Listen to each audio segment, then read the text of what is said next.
দেখো আমরা প্রথম জানবো যে আমরা অঙ্কটা দেখে কি করে বুঝবো যে একে আমরা মিডল টার্ম ফ্যাক্টরাইজ করতে পারবো কিনা। তো তার চিনার উপায় হচ্ছে যদি তোমার সেই কোয়ান্টিটিটা এরকম আকারে থাকে, দেখো সবাই দেখো x square plus bx plus c equals to 0। যদি এইরকম আকারে তোমাদের কাছে একটা কোয়ান্টিটি থাকে, একটা ইকুয়েশন থাকে, তবে মনে রাখবে তাকে ফ্যাক্টরাইজ করা প্রথম উপায় হচ্ছে মিডল টার্ম ফ্যাক্টর। কি বলতো সবাই? মিডল টার্ম ফ্যাক্টর, বাংলায় বলা হয় মধ্য সহগ বিশ্লেষণ। মানে এর মাঝখানে যে টার্ম থাকবে তাকে আমরা বিশ্লেষণ করব, ভাঙবো। বলো তো লক্ষ্য করো সবাই, এইটাকে চেনার একটা উপায় আছে, সবাই লক্ষ্য করো। বলো দেখি এই টোটাল ইকুয়েশনটায় ভেরিয়েবল কি আছে? বলো, হ্যাঁ বলো, x আছে। টোটাল ইকুয়েশনটায় ভেরিয়েবল আছে x। সবাই দেখো এই যে টোটাল ইকুয়েশনের যে ভেরিয়েবল আছে, এখানে দেখতে পাচ্ছ সবাই দুটো জায়গায় x আছে। এই দুটো জায়গার মধ্যে যে x গুলো আছে তার হাইয়েস্ট পাওয়ার কত আছে? 2। বলো 2। এইখানে দেখতে পাচ্ছ হাইয়েস্ট পাওয়ার 2। আরো একটা জায়গায় x আছে যেখানে শুধুমাত্র তার পাওয়ার 1 আছে। এটাই হচ্ছে চেনার উপায়। যদি কোনো ইকুয়েশনে দেখো x যে ভেরিয়েবল থাকবে বা যে কোনো ভেরিয়েবল থাকবে, যদি তার হাইয়েস্ট পাওয়ার 2 থাকে তবে তুমি তাকে কি করার চেষ্টা করবে? মিডল টার্ম ফ্যাক্টরাইজ করার চেষ্টা করবে। দেখো ফ্যাক্টরাইজটা হবে কিনা, মিডল টার্মে হবে কিনা তার কিন্তু কোনো গ্যারান্টি নেই। বুঝতে পারলে? ওই কোয়ান্টিটিটা মিডল টার্ম ফ্যাক্টরাইজে আমরা ফ্যাক্টরাইজ করতে পারবো কিনা তার কোনো গ্যারান্টি নেই, কিন্তু হবে বলে তার কোনো গ্যারান্টি নেই। কিন্তু আমাদের প্রথম চেষ্টা করতে হবে যে এটা আমরা করতে পারবো কিনা। সবাই মনে রাখো, আমি একটা एग्जांपल নিচ্ছি, এর জিনিসটা বুঝতে পারবে। মনে করো একটা আমাদের অঙ্ক দিল 2a square plus 5a plus 2। আচ্ছা এখানে আমরা যদি চাই এইখানে জিরোটা নাও দিতে পারি, হ্যাঁ, শুধু একটা টার্ম নিলাম, এটা আমরা ফ্যাক্টরাইজ করব। হয়েছে? দেখো সবাই বলো দেখি এই কোয়ান্টিটিটার গঠন, তার স্ট্রাকচার এর সঙ্গে বলো ম্যাচ খাচ্ছে না নাই? বলো এই কোয়ান্টিটির স্ট্রাকচারটা উপরে যে আমি কোয়ান্টিটি একটা লিখেছি তার সঙ্গে ম্যাচ খাচ্ছে না নাই? খাচ্ছে। সবাই দেখতে পাচ্ছ, বলো দেখি এইখানে এর মান কত, এর জায়গায় কত আছে? 5। বলো এইখানে এর জায়গায় কত লেখা আছে? উপরে যেখানে এ লেখা ছিল নিচে সেখানে এর জায়গায় কত লেখা আছে? 2 লেখা আছে। উপরে যেখানে x টা ছিল ভেরিয়েবল, নিচে সেখানে ভেরিয়েবল কি আছে? a আছে। বাকি দেখো সবগুলো কিন্তু সেম লাইনে সাজানো আছে। এখানে যেটা b ছিল এখানে সেটা 5 আছে, এখানে যেটা x ছিল এখানে সেটা a আছে। এরকম করে আছে। আবার লাস্টেরটা দেখো c। সবাই মন দিয়ে দেখো, বড় দেখি c এর সঙ্গে কোন কি ভেরিয়েবল গুণ আকারে আছে? বলো তোমরা যে দেখতে পাচ্ছ c লেখা আছে উপরে, এর সঙ্গে কি কোন ভেরিয়েবল গুণ আকারে আছে? Yes or no? বলো c এর সঙ্গে কোন ভেরিয়েবল কি গুণ আকারে আছে? না। মনে রাখবে যার সঙ্গে কোন ভেরিয়েবল গুণ আকারে থাকবে না তাকে আমরা বলি কনস্ট্যান্ট টার্ম। তাকে আমরা কি বলি? Constant term. তাহলে এখানে কনস্ট্যান্ট কি আছে বলো তো? c। এখন মন দিয়ে শুনো, এই যে দেখতে পাচ্ছ x এর সঙ্গে কত গুণ আছে? বলো b। x এর সঙ্গে যে গুণ থাকবে সেটা হচ্ছে x এর কোএফিসিয়েন্ট। x এর কি বলো তো? কোএফিসিয়েন্ট। যেটা x এর স্কয়ারের সঙ্গে গুণ থাকবে সেটা হচ্ছে x এর স্কয়ারের কোএফিসিয়েন্ট। মানে তার সঙ্গে যে গুণ থাকে ওটাই হচ্ছে তার কোএফিসিয়েন্ট। বাংলায় বলি সহগ। কি বলে বুঝতে পারছো? বাংলায় কি বলি তাকে? সহগ বা কোএফিসিয়েন্ট। তাহলে তোমাদের এখানে মধ্যে শোনো সবাই, তোমাদের এখানে তিনটা জিনিস খুবই ভালোভাবে দেখতে হবে। একটা হচ্ছে x এর স্কয়ারের কোএফিসিয়েন্ট, দুই নম্বর হচ্ছে x এর কোএফিসিয়েন্ট আর 3 নম্বর হচ্ছে কনস্ট্যান্ট টার্ম। এখন আমি জিজ্ঞেস করব, সে বলবে, আগে জিজ্ঞেস করব, তুমি বলো দেখি এই যে কোয়ান্টিটি দেখতে পাচ্ছ, আচ্ছা এটা দেখো, এই কোয়ান্টিটিটা এর কোএফিসিয়েন্ট কত? a বলো, এই যে কোয়ান্টিটিতে এর কোএফিসিয়েন্ট কত? a, এটার কোএফিসিয়েন্ট কত? কে বলতে পারবে? বলো। 5। কোএফিসিয়েন্ট মানে তার সঙ্গে যেটা গুণ থাকবে সেটাই তার কোএফিসিয়েন্ট। আমি বললাম এর কোএফিসিয়েন্ট কত, মানে তোমরা দেখো এর সঙ্গে কত গুণ আছে, বলো এইখানে এর সঙ্গে কত গুণ আছে? 5। তাহলে এর কোএফিসিয়েন্ট হচ্ছে 5। আমি যদি এখন তোমাদের বলি এখানে a স্কয়ারের কোএফিসিয়েন্ট কত? 2, কারণ a স্কয়ারের সঙ্গে 2 গুণ আছে। কোএফিসিয়েন্ট মানে সহগ, তার সঙ্গে যে গুণ থাকবে সেটাই তার কোএফিসিয়েন্ট। বুঝছো? আরেকটা দেখো, যেটা আমি বললাম 3 নম্বর জিনিস, সেটা হচ্ছে কনস্ট্যান্ট টার্ম। এই টোটাল কোয়ান্টিটিতে কনস্ট্যান্ট টার্ম কি আছে? 2। ক্লিয়ার হচ্ছে এখন? এই ডিটেইলস সবাই বুঝতে পেরেছো? ভেরিয়েবলের যে হাইয়েস্ট পাওয়ার থাকে তার কোএফিসিয়েন্ট মানে a স্কয়ারের কোএফিসিয়েন্ট, আরেকটা a কোএফিসিয়েন্ট, আরেকটা হচ্ছে কনস্ট্যান্ট টার্ম। এই তিনটা জিনিসকে নিয়েই আমরা মিডল টার্ম ফ্যাক্টর শিখব। মন দিয়ে শুনো কি করতে হবে, মন দিয়ে শুনো। প্রথমে তোমাদের কাজ হচ্ছে, সবাই মন দিয়ে শুনো, প্রথমে তোমাদের কাজ হচ্ছে a স্কয়ারের কোএফিসিয়েন্ট আর কনস্ট্যান্ট টার্মের কোএফিসিয়েন্টকে মনে মনে গুণ করে দাও। কি বলা বলো? a স্কয়ারের কোএফিসিয়েন্ট এবং কনস্ট্যান্ট টার্মকে পরস্পরকে তোমরা মনে মনে গুণ করে দাও। বলো দেখি এখানে গুণ করলে কত আসবে? কত আসবে? a স্কয়ারের কোএফিসিয়েন্ট আর কনস্ট্যান্ট টার্মকে গুণ করলে গুণফল কত আসবে?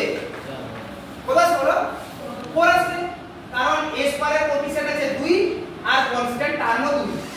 এই দুটো গুণফলকে তোমাদের কিন্তু মাথায় রাখতে হবে, এটা দরকার।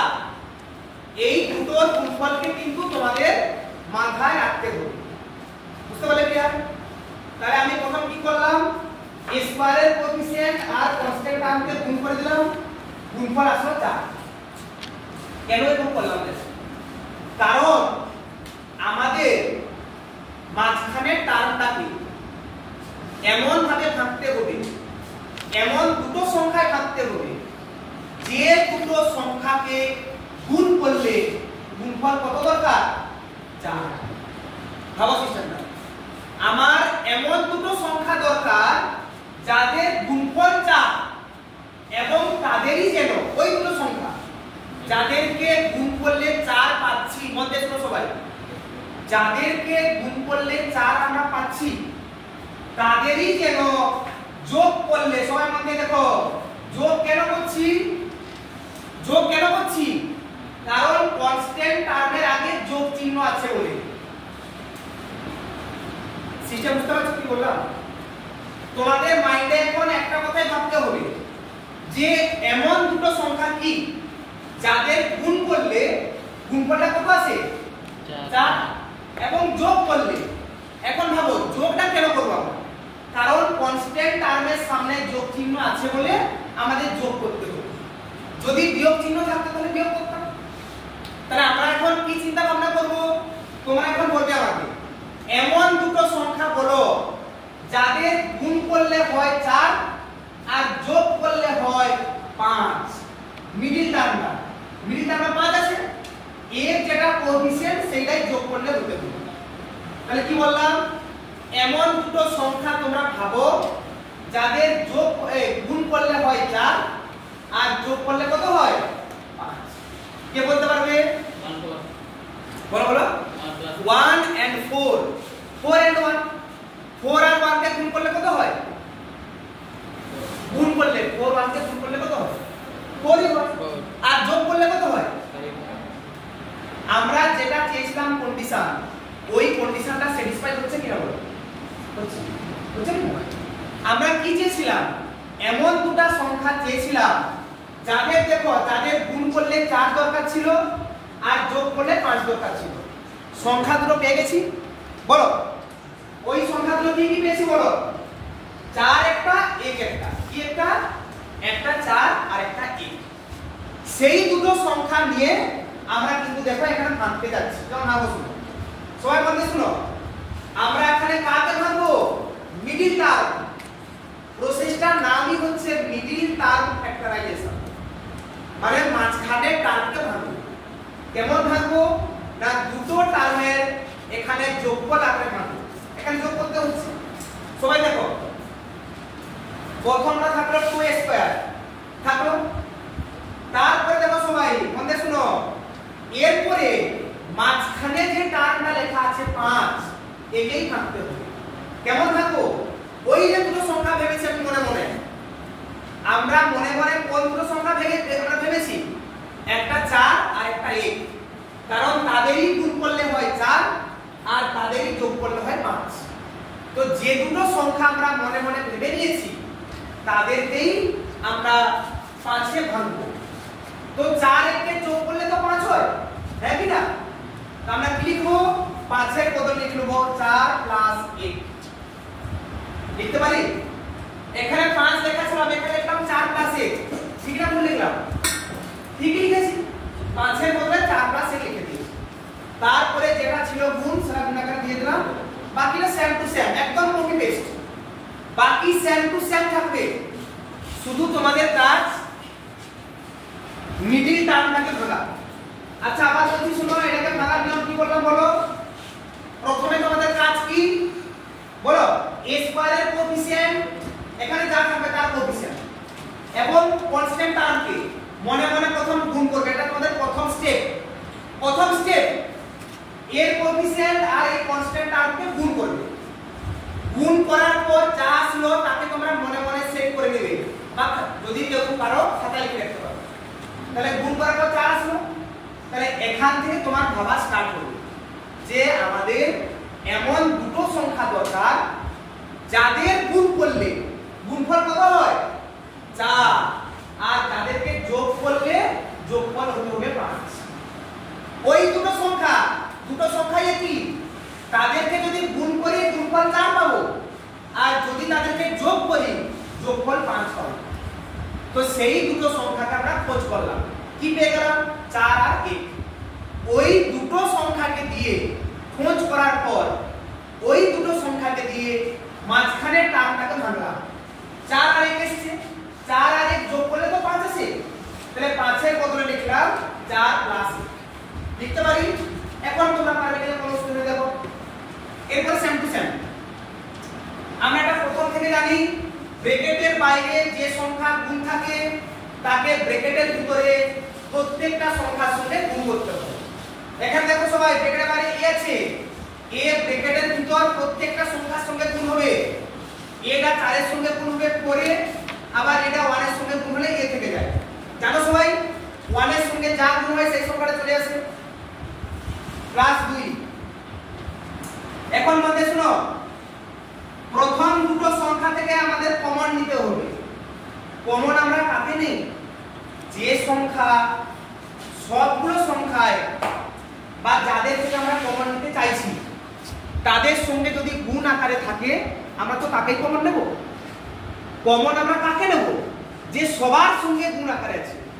তোমরা বলো দেখি, বলো এই দুটো সংখ্যা থেকে আমরা কাকে কমন নিতে পারি? বলো দেখি। 2a। 2a গুণ, কারণ দেখো 2 এখানে তো আছে দেখতে পাচ্ছ, আবার 4 এর মধ্যে তো 2 গুণ আছে। বলো, আরে 4 মানে কত? 2 গুণ তো 2 তো, তাহলে এর মধ্যে 2 গুণ আছে। হাইয়েস্ট আমরা দুটো থেকে 2 কমন নিচ্ছি। তার সঙ্গে বলো এও তো আছে, দেখতে পাচ্ছ সবাই? এখানেও a গুণ আছে, এখানেও দেখো সবাই a গুণ আছে। তাহলে কোন কোন দুটো সংখ্যা গুণ আছে? 2 আর a আছে না নেই? এইটা তোমাদের ভাবতে হবে। যে দুটো সংখ্যা থেকে তোমরা কমন নিচ্ছ তাদের মধ্যে কোন সংখ্যাটা আমরা দুটোরই গুণ আকারে আছে। এখানেও 2 আছে, এখানেও 2 আছে। a স্কয়ার কি গুণ নিতে পারবে না, কারণ এখানে কি a স্কয়ার আছে? না, এখানে শুধু a আছে। দুটোর মধ্যেই তাকে থাকতে হবে। তো যেহেতু দুটোর মধ্যে 2 আছে, 2 কমন নিন। আমরা জানি এটা কমন নিলে ব্র্যাকেট স্টার্ট করতে হবে। কমন নেওয়া মানে সেটাকে ভাগ করে দেওয়া। তাহলে দেখো 2 বাইরে কমন নিয়েছি, আবার a একটা কমন নিয়েছি, এখানে a স্কয়ার ছিল, তাহলে একটা a কমন নিয়েছি মানে আরেকটাই পড়ে থাকবে, কারণ a স্কয়ার মানে কি a গুণ করে, তো একটা a বাইরে কমন নিয়েছি মানে আরেকটা a ভিতরে পড়ে থাকবে, আর 2 তো বাইরে কমন নিয়ে বের করে নিয়েছি, প্লাস a চলে এসেছে বাইরে, a আর থাকবে না, এখানে 4 ছিল, তাহলে 2 কে 4 হয়, কারণ দেখো 4 থেকে আমি 2 নিয়েছি মানে আরেকটা দুটো পড়ে থাকবে, হ্যাঁ কি না? 4 মানে তো 2 গুণ 2, তো একটা 2 বাইরে নিয়েছি মানে আরেকটা 2 ভিতরে পড়ে থাকবে, প্লাস সবাই দেখো এই দুটো টার্ম থেকে কিছু কমন যাবে, যদি কিছু কমন না যায় তোমরা কত কমন নিলে? 1 কমন নিলে same to same a plus 2। তোমাদের টার্গেট কিন্তু থাকবে এইখানকার কমন নেওয়ার পর যেটা আসলো এখানেও সেম আসতে হবে, যদি এরকম আসে তাহলে ভাববে তোমার অঙ্ক একদম 100% কারেক্ট আছে, যদি না আসে তাহলে ভাববে অঙ্কে 0 পাবে। কি বলা প্রশ্নটা বুঝতে পারলে? এইটা হচ্ছে চেক করার লাইন, এই লাইনে যদি দেখো সবাই এই টার্মটা একই এসেছে তাহলে ভাববে তুমি এতদূর অঙ্কটা ঠিক করে এসেছো, যদি না আসে তাহলে ভাববে অঙ্ক ভুল এসেছো। হয়েছে ক্লিয়ার? আমার এতদূর এগিয়ে আছে তাহলে আমার অঙ্ক ঠিক আছে।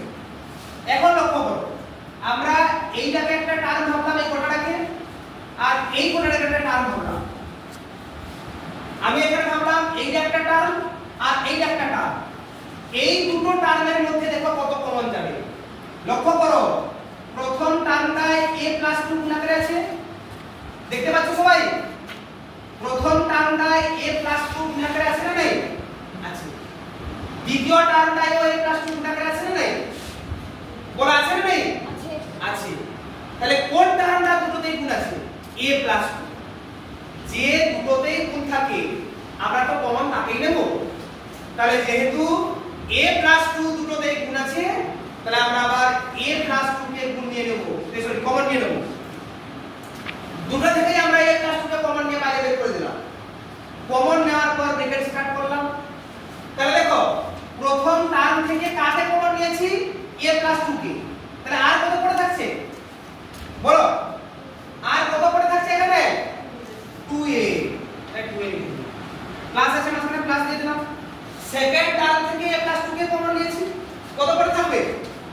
1 মানে +1। সিস্টেম বুঝতে পারলে? বাইরে আমরা a + 2 কে কমন নিয়েছি, তো প্রথম টার্ম থেকে a + 2 কে বাইরে বের করে দেওয়ার পড়ে থাকলো 2a। দ্বিতীয় টার্ম থেকে a + 2 কে বাইরে কমন নিয়েছি, আমরা তো দুটো থেকে নিয়েছি, তাহলে এখান থেকে a + 2 বাইরে আসলে পড়ে থাকবে 1। লক্ষ্য করে দেখি শেষ পর্যন্ত যে এই দুটো আমরা কোয়ান্টিটি পেলাম, এই দুটো কোয়ান্টিটি গুণ আকারে আছে কিনা বলো? এই দুটো কোয়ান্টিটি গুণ আকারে আছে কিনা? আছে। আছে কিনা? আছে। আছে। কি করে বুঝলে? দেখতে পাচ্ছ দুটো ব্র্যাকেট আছে, একটা টার্ম a + 2 আর একটা টার্ম 2a + 1, মাঝখানে কোনো চিহ্ন নেই, আর গুণ আকারে আছে। আমার তো টার্গেট এটাই ছিল, আমার টার্গেট কি ছিল? ফ্যাক্টরাইজ করা। ফ্যাক্টরাইজ করা মানে ওই যে পুরো উপরের রাশিটা লিখেছিলাম 2a² + 5a + 2, একে আমরা যে কোনো রাশিগুলো দুটা তিনটা যতগুলো পারবো, যে কোনো দুটা রাশি বা তিনটা রাশি গুণ আকারে প্রকাশ করা হচ্ছে আমার প্রধান টার্গেট। আমরা শেষ পর্যন্ত গুণ আকারে প্রকাশ করতে পেরেছি কিনা? পেরেছি। একটা রাশি a + 2, একটা রাশি 2a + 1, ব্যাস এইখানে আমার ফ্যাক্টরাইজ কমপ্লিট। এখানে আমাদের কিন্তু ফ্যাক্টরাইজ কমপ্লিট হয়ে গেল। বুঝতে পারছো সবাই?